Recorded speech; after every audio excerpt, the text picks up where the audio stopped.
저에게는 58세이 대기업에서 명예퇴직한 동생이 하나 있습니다. 치열하게 누구보다 더 성공적으로 일했던 동생이기에 어느 날 근황이 궁금하여 차 한잔하면서 물어봤더니 동생은 제게 이렇게 말했습니다.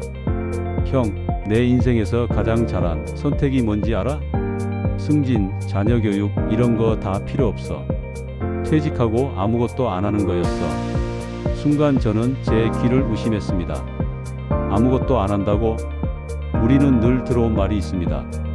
은퇴 후에도 취미를 가져야 한다. 작게라도 일을 해야 건강하다. 투자나 창업이라도 해야 보람이 있다.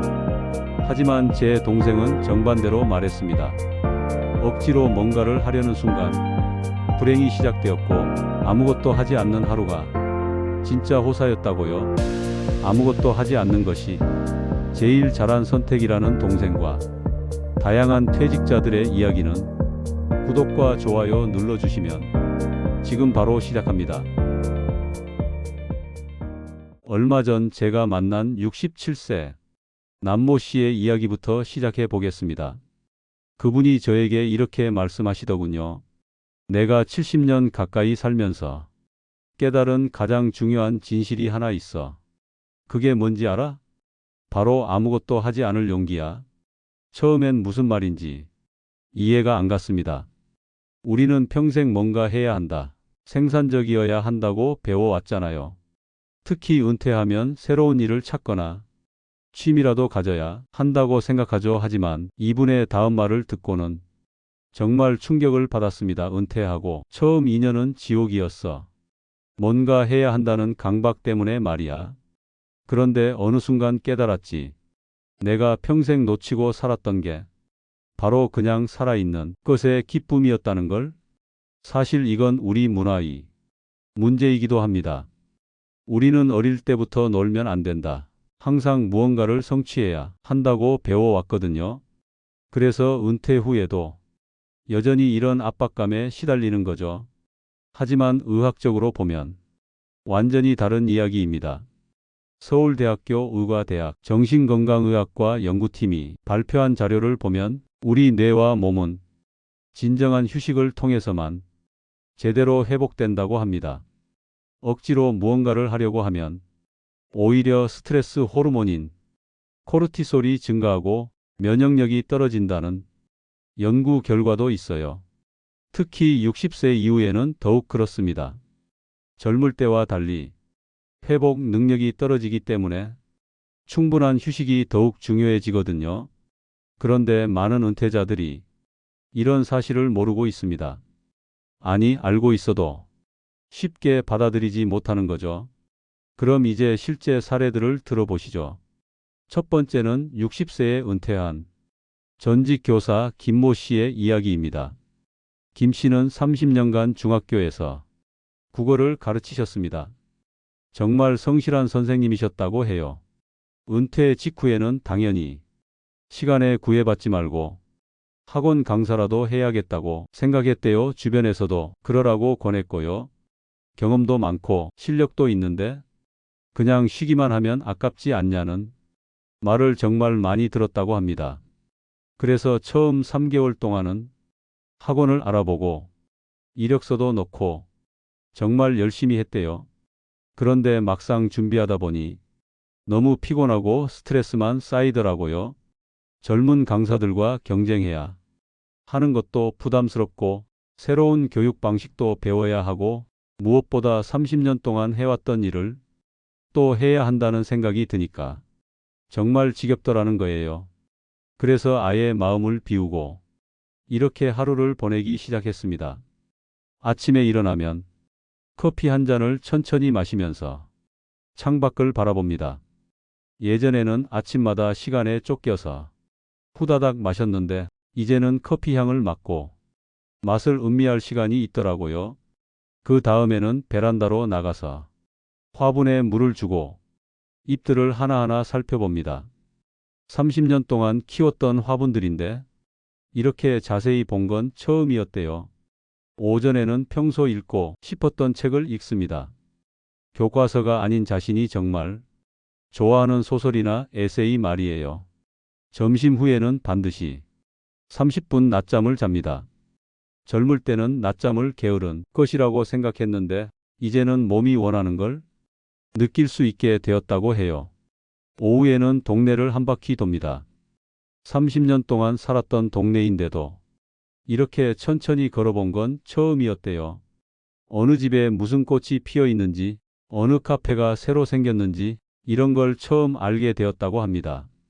저녁에는 아내와 함께 옛날 드라마를 다시 봅니다. 젊을 때 바빠서 제대로 못 본 드라마들을 이제야 여유롭게 볼 수 있게 되었다고 해요. 김 씨가 이렇게 말씀하시더라고요. 처음엔 이렇게 살아도 되나 싶었어요. 죄책감도 들고 주변 시선도 신경 쓰이고 그런데 3개월 지나니까 몸이 확실히 가벼워지더라고요. 혈압도 140에서 120으로 내려가고 잠도 깊게 자게 되고 소화도 잘 되고 무엇보다 매일매일이 이렇게 소중한 줄 몰랐어요. 두 번째 사례는 58세에 조기 퇴직한 전직 회사원 이모 씨의 이야기입니다. 이 씨는 좀 다른 케이스입니다. 대기업에서 30년 가까이 일하다가 명예퇴직을 하게 되었거든요. 퇴직금도 제법 받았고 아직 젊다고 생각해서 뭔가 새로운 일을 해보고 싶었대요. 그래서 평소 관심 있던 치킨집을 차렸습니다. 그래도 뭔가는 해야지 하는 마음에서요. 주변에서도 돈도 잘 벌고 바쁘게 살 수 있어서 좋을 것 같다고 했고요. 하지만 현실은 완전히 달랐습니다. 새벽 4시에 일어나서 재료 준비를 하고 오전 10시부터 밤 10시까지 가게를 운영해야 했어요. 주말도 없고 명절도 없었습니다. 무엇보다 30년 동안 사무직으로 일하던 사람이 갑자기 육체 노동을 하니까 몸이 견디질 못했어요. 6개월 만에 허리 디스크가 와서 병원에 입원했습니다. 그런데 입원비, 치료비까지 나가니까 그동안 번 돈은 다 날아가고 오히려 적자였어요. 의사 선생님이 이렇게 말씀하셨대요. 58세면 이제 몸이 예전 같지 않은 나이입니다. 무리하지 마시고 적당히 쉬면서 사세요. 그 말을 듣고 깨달았다고 해요. 내가 왜 이렇게 무리를 하고 있을까? 그래서 가게 문을 닫고 완전히 방향을 바꿨습니다. 매일 아침 6시에 일어나서 주변을 걷습니다. 처음에는 30분도 힘들었는데 지금은 1시간 반 정도 걸을 수 있게 되었대요. 걷다 보면 새소리도 들리고 바람도 느껴지고 계절이 바뀌는 것도 느낄 수 있어서 정말 좋다고 합니다. 오후에는 동네 도서관에서 평소 읽고 싶었던 역사책들을 읽습니다. 회사 다닐 때는 업무 관련 책만 읽었는데 이제는 정말 자신이 좋아하는 분야의 책을 읽을 수 있어서 행복하다고 해요. 저녁에는 동네 친구들과 장기를 두거나 차 한 잔 마시는 게 전부예요. 별것 아닌 것 같지만 이런 소소한 대화가 정말 즐겁다고 합니다. 이 씨가 이렇게 말씀하시더라고요. 사람들은 그렇게 살면 재미없지 않냐 하는데 오히려 반대예요. 이렇게 살아본 적이 없거든요. 압박도 없고 경쟁도 없고 그냥 하루하루가 평온해요. 치킨집 할 때는 매일 스트레스 받으면서 돈 걱정하고 살았는데 지금은 돈은 덜 벌지만 마음은 훨씬 부자예요. 그리고 1년이 지난 지금은 몸도 완전히 회복되었다고 합니다. 허리 통증도 없어지고 혈압도 정상이 되고 무엇보다 10년은 젊어 보인다고 주변에서 그런다고 하네요. 세 번째 사례는 조금 극단적인 경우입니다. 60세에 은퇴한 전직 공무원 박모 씨의 이야기인데요. 박 씨는 워낙 성실한 성격이었습니다. 30년 동안 공무원으로 일하면서 한 번도 지각한 적이 없을 정도로 규칙적이고 책임감이 강한 분이었어요. 그래서 은퇴하자마자 자원봉사부터 시작했습니다. 주 3회 복지관에서 어르신들 식사 보조를 하고 주 2회는 도서관에서 책 정리 자원봉사를 했어요. 거기에 등산 동호회, 사진 동호회, 평생교육원 컴퓨터 강의까지 들었습니다. 정말 하루 종일 바쁘게 다녔어요. 주변에서는 대단하다고 칭찬했습니다. 은퇴해서도 이렇게 열심히 사는 모습이 젊은 사람들에게도 귀감이 된다고요. 하지만 1년도 안 되어서 몸이 완전히 망가졌습니다. 혈압이 180까지 올라가고 무릎 관절염이 심해지고 불면증까지 생겼어요. 그러다가 등산하다가 심장에 통증을 느껴 응급실에 실려갔습니다. 심전도 검사 결과 부정맥 증상이 나타났고 극도의 스트레스 상태였다고 해요. 의사 선생님이 이렇게 말씀하셨대요. 은퇴하셨으면 이제 좀 쉬세요. 몸이 쉬라고 하는데 왜 안 듣고 계세요? 65세면 이제 천천히 살아야 할 나이입니다. 그 말을 듣고 깨달았다고 합니다. 아, 내가 은퇴했는데도 여전히 직장인처럼 살고 있었구나. 박 씨가 이렇게 말하더라고요. 30년 동안 바쁘게 살다 보니까 쉬는 방법을 잊어버렸더라고요. 은퇴했는데도 여전히 뭔가 해야 한다는 강박에 사로잡혀 있었어요. 그래서 모든 활동을 중단하고 처음부터 다시 시작했습니다. 지금은 완전히 달라졌습니다. 아침에 느긋하게 일어나서 신문을 봅니다. 예전에는 헤드라인만 대충 봤는데 이제는 구석구석 다 읽어요. 사설도 읽고 문화면도 읽고 심지어 부고란도 읽는다고 해요. 점심 후에는 반드시 1시간 낮잠을 잡니다. 처음에는 낮잠 자는 게 어색했는데 몸이 원하는 걸 들어주니까 오히려 밤에 더 잘 잔다고 해요. 저녁에는 아내와 함께 동네를 천천히 산책합니다. 30년 동안 살았던 동네지만 이렇게 자세히 본 건 처음이었다고 해요. 박 씨가 이렇게 말씀하시더라고요. 이게 얼마나 행복한지 모르겠어요. 시간에 쫓기지도 않고 누구에게 보고할 일도 없고 그냥 내 마음대로 하루를 보낼 수 있어요. 30년 만에 처음 느끼는 자유로움이에요. 그리고 6개월이 지난 지금은 건강도 완전히 회복되었다고 합니다. 혈압도 정상으로 돌아오고 무릎 통증도 없어지고 잠도 깊게 잔다고 해요. 제가 이 주제로 몇 분이 전문가들을 인터뷰해 봤는데 정말 흥미로운 이야기들을 들을 수 있었습니다.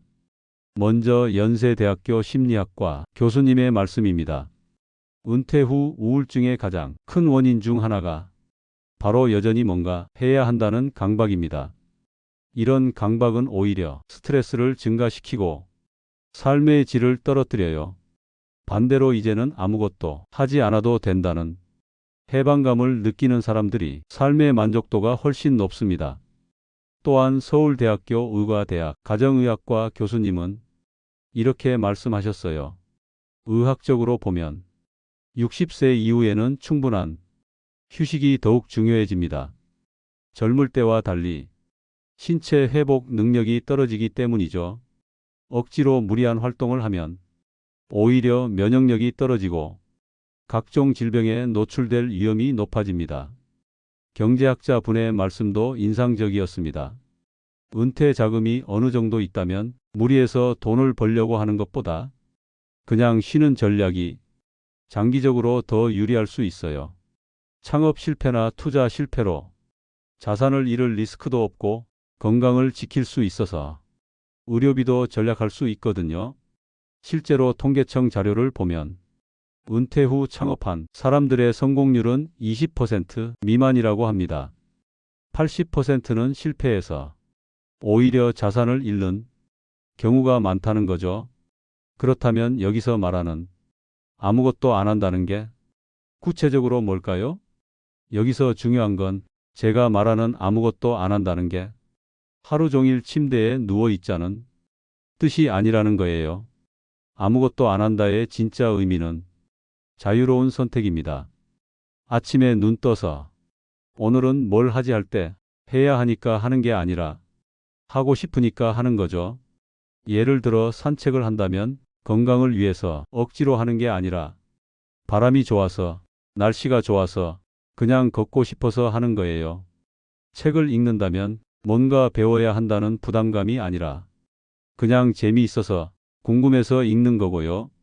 이런 자유로운 선택이야말로 진짜 놀이의 본질입니다. 물론 마음만으로는 안 되겠죠. 현실적인 준비도 필요합니다. 첫 번째로 돈 계산을 정확히 해야 합니다. 전문가들은 보통 이렇게 말합니다. 은퇴 후 최소 25년치 생활비는 계산해 두라고요. 부부 기준으로 월 200만 원이 필요하다면 연간 2,400만 원, 25년이면 6억 원 정도가 필요한 거죠. 여기에 의료비나 예상치 못한 지출까지 고려하면 최소 7억에서 8억 원 정도는 있어야 마음 편히 쉴 수 있어요.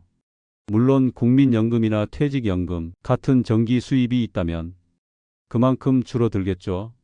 예를 들어 부부가 합쳐서 국민연금으로 월 150만 원을 받는다면 부족한 50만 원만 보완하면 됩니다. 이런 경우에는 약 1억 5천만 원 정도만 있어도 여유롭게 쉴 수 있어요. 또한 전문가들은 은퇴 후 자산 관리에 대해 이렇게 조언합니다. 자산의 70%는 연금, 예금, 채권 같은 안전자산에 두고 나머지 30%만 주식이나 펀드 같은 변동성 있는 자산에 두라고 해요. 만약에 그럴 자산이 없다면 내가 살고 있는 집을 통해서 연금을 받는 주택연금도 생각해 볼 수 있습니다.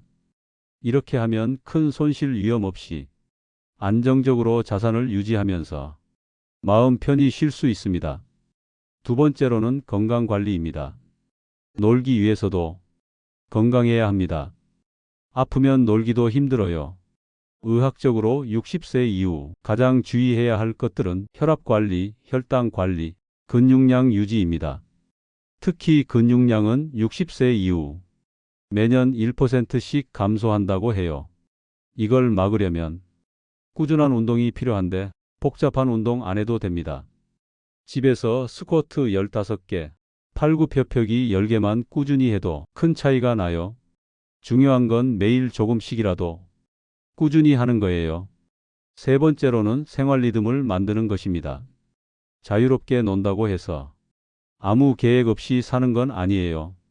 오히려 즐거운 루틴을 만드는 게 중요합니다. 예를 들어 이런 식입니다. 아침 7시 기상 후 간단한 스트레칭, 오전 9시 동네 산책, 또는 가벼운 독서, 점심 후 30분 낮잠, 이건 정말 중요해요. 오후 3시 친구와 차 한 잔, 또는 혼자만의 취미 시간, 저녁에는 가족과 함께 TV 보기. 이렇게 규칙적인 리듬이 있으면 나는 여전히 삶의 주인이구나라는 안정감을 느낄 수 있어요. 하지만 여기서 주의할 점은 이런 루틴도 의무가 되어서는 안 된다는 것입니다. 오늘 기분이 안 좋으면 산책 안 해도 되고, 낮잠 자기 싫으면 안 자도 되고, 그냥 하루 종일 누워 있어도 되는 거예요. 중요한 건 선택이 자유가 있다는 것입니다. 많은 분들이 걱정하시는 게 놀려면 돈이 많이 들지 않을까? 라는 건데요. 전혀 그렇지 않아요. 돈 거의 안 들고도 할 수 있는 일들이 정말 많습니다. 동네 도서관에서 책 읽기는 완전 무료입니다. 요즘 도서관들은 시설도 좋고 다양한 프로그램도 운영해요. 독서 모임이나 강연도 대부분 무료로 참여할 수 있어요. 공원이나 강변 산책도 무료죠. 우리나라는 공원이나 산책로가 정말 잘 되어 있어서 돈 한 푼 안 들이고도 충분히 운동하고 자연을 즐길 수 있어요. 동네 복지관을 이용하는 것도 좋습니다. 월 회비가 있어도 1만 원 내외로 정말 저렴하고 바둑, 장기, 탁구 같은 운동도 할 수 있고 또래 친구들과 대화할 수도 있어요. 무료 강연이나 문화센터 프로그램에 참여하는 것도 좋습니다. 구청이나 동주민센터에서 운영하는 프로그램들은 대부분 무료이거나 정말 저렴해요. 실제로 제가 아는 한 분은 은퇴 후 매일 아침 도서관에서 2시간씩 책을 읽으시는데 1년에 100권 이상 읽으신대요. 커피값도 아끼고 지식도 늘리고 시간도 의미 있게 보내고 일석삼조죠. 또 다른 분은 매일 오후 2시간씩 동네 뒷산을 오르시는데 1년 동안 한 푼도 안 쓰고 건강도 좋아지고 스트레스도 풀리고 정말 좋다고 하시더라고요. 중요한 건 돈이 많이 드는 활동보다는 이런 소소하지만 지속 가능한 활동들이 장기적으로 더 만족도가 높다는 것입니다. 솔직히 주변에서 이런 말 하는 사람들 있을 거예요. 조금이라도 돈벌이를 해야지, 취미라도 하나 가져야지 하지만 이런 말들에 휘둘리지 마세요. 여러분이 평생 일하면서 충분히 사회에 기여했잖아요. 세금도 내고 자녀도 키우고 부모님도 모시고 이제는 여러분만을 위한 시간이에요. 다른 사람의 잣대가 아니라 여러분 자신의 행복이 기준이 되어야 합니다. 사실 우리 사회에는 쉬는 것에 대한 편견이 많습니다. 놀면 게으르다, 일해야 가치 있다는 생각들이 뿌리 깊게 박혀 있어요. 하지만 은퇴 후에는 이런 생각에서 벗어나야 합니다. 이제는 여러분이 여러분 자신을 위해 살 시간이에요. 실제로 박모 씨의 부인이 이런 말씀을 하시더라고요. 남편이 바쁘게 이것저것 할 때는 저도 같이 스트레스 받았어요. 항상 피곤해하고 짜증도 많이 내고 그런데 지금은 정말 평온해요. 집 분위기도 좋아지고 대화도 많아지고 같이 있어도 편안해요. 또한 여러분이 진정으로 쉬고 있을 때 자연스럽게 다른 사람들에게도 여유를 나눠줄 수 있어요. 스트레스 받는 사람 옆에 있으면 같이 힘들잖아요. 반대로 여유로운 사람 옆에 있으면 같이 편안해지고요. 김모 씨가 이렇게 말씀하시더라고요. 동네에서 만나는 사람들이 저를 보면 기분이 좋아진다고 해요. 여유로워 보이고 항상 웃고 있어서 보기 좋다고. 그런 말 들으면 저도 기분이 좋고 그게 또 다른 의미인 것 같아요. 마지막으로 실용적인 가이드를 드릴게요. 1단계는 마음 비우기입니다. 보통 1개월에서 3개월 정도 걸려요. 일단 모든 계획을 잠시 멈추세요. 뭔가 해야 한다는 생각도 잠시 접어두고요. 아침에 일어나서 오늘은 뭘 하고 싶지? 자문해 보세요. 하고 싶은 게 없으면 그냥 쉬세요. 그것도 완벽한 선택이에요. 2단계에서는 죄책감이 들 수도 있어요. 이렇게 놀아도 되나 싶고 시간을 허비하는 것 같고 하지만 이건 정상적인 과정입니다. 평생 바쁘게 살던 사람이 갑자기 쉬려고 하니까 몸과 마음이 적응하는 시간이 필요한 거예요. 2단계는 즐거운 루틴 찾기입니다. 보통 3개월에서 6개월 정도 걸려요. 매일 하고 싶은 일을 하나씩 찾아보세요. 부담 갖지 말고 10분이라도 좋아요. 아침에 커피 마시며 창밖 바라보기, 베란다에서 화분 보기, 동네 한 바퀴 걷기, 좋아하는 책 한 페이지 읽기, 뭐든 좋아요. 중요한 건 즐거워야 한다는 것입니다. 억지로 하면 안 돼요. 처음에는 10분만 해도 충분합니다. 점점 늘려가면 됩니다. 3단계는 나만의 리듬 완성하기입니다. 보통 6개월 이후부터예요. 하루, 일주일, 한 달 단위로 여유로운 계획을 세워보세요. 단 계획에 얽매이지는 마세요. 언제든 바꿀 수 있어요. 예를 들어 월요일은 도서관, 화요일은 산책, 수요일은 친구 만나기. 이런 식으로요. 하지만 월요일에 기분이 안 좋으면 도서관 안 가도 되는 거예요. 2단계까지 오면 정말 자유로운 은퇴 생활을 즐길 수 있게 됩니다. 의학적으로도 아무것도 안 하기 효과는 정말 놀랍습니다. 서울대학교 의과대학 연구팀이 은퇴자 1000명을 대상으로 5년간 추적 조사한 결과를 보면 적당히 쉬면서 사는 그룹이 바쁘게 사는 그룹보다 다음과 같은 지표에서 더 좋은 결과를 보였다고 해요. 혈압이 평균보다 낮았고 혈당도 더 안정적이었고 수면의 질도 훨씬 좋았어요. 무엇보다 우울증 발병률이 절반 이하로 낮았다고 합니다. 또한 면역력 지표인 NK세포 활성도도 더 높게 나왔어요.